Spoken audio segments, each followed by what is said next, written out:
when someone comes to you and they want to engage cannabis, what are some of the things that you screen for that could be problematic, like certain medical conditions they may have that wouldn't react favorably to cannabis, or other medications, contraindications you're worried about, that sort of thing?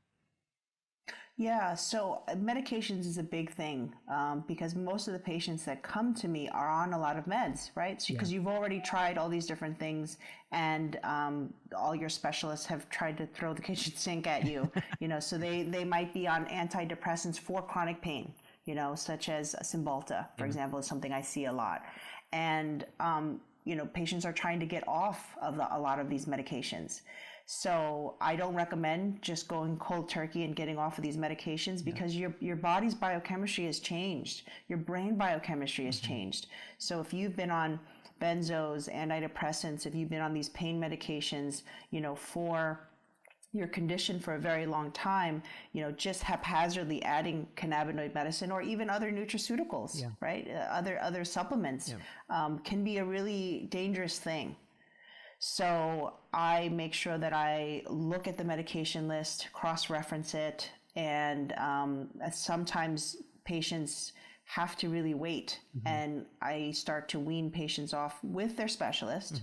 So I don't take patients off medication on my own. I make sure to work with their MD as well, and help them wean off the medication, and then we fold in the cannabis medicine or some of the other integrative therapies very, very carefully, taking into account the withdrawals, both physical and emotional withdrawal.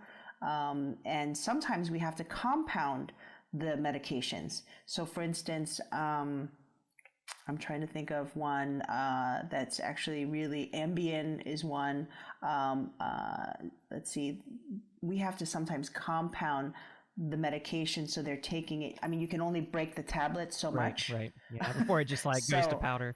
Yeah. Exactly. So sometimes we'll compound into a liquid form and help them wean off, like Klonopin. That's what I'm just thinking of. Klonopin can take patients 1 to 2 years to get off of. Wow. So we'll create it into a liquid formula with a compounding pharmacy, and just drip by drip, and getting them off little by little as we fold in the cannabis medicine. Yeah. And have you encountered any examples of adverse reactions between cannabis and someone's pharmaceuticals, maybe even before they came to see you, because they maybe didn't have that advice at the time when they started trying it? Yeah. So cannabinoids can work on your serotonin levels, and if they're on other medications that also affect that, patients will feel much more anxious. Patients might have increased panic attacks. They might feel more restless and just feel uneasy. They always say, I feel like I'm crawling out of my skin. I did something wrong. I took too much, or they're not spacing it apart with their other medications or supplements. Sometimes patients are on 4 or 5 different supplements as well that they think, oh, it's natural, so I'll just take everything at once.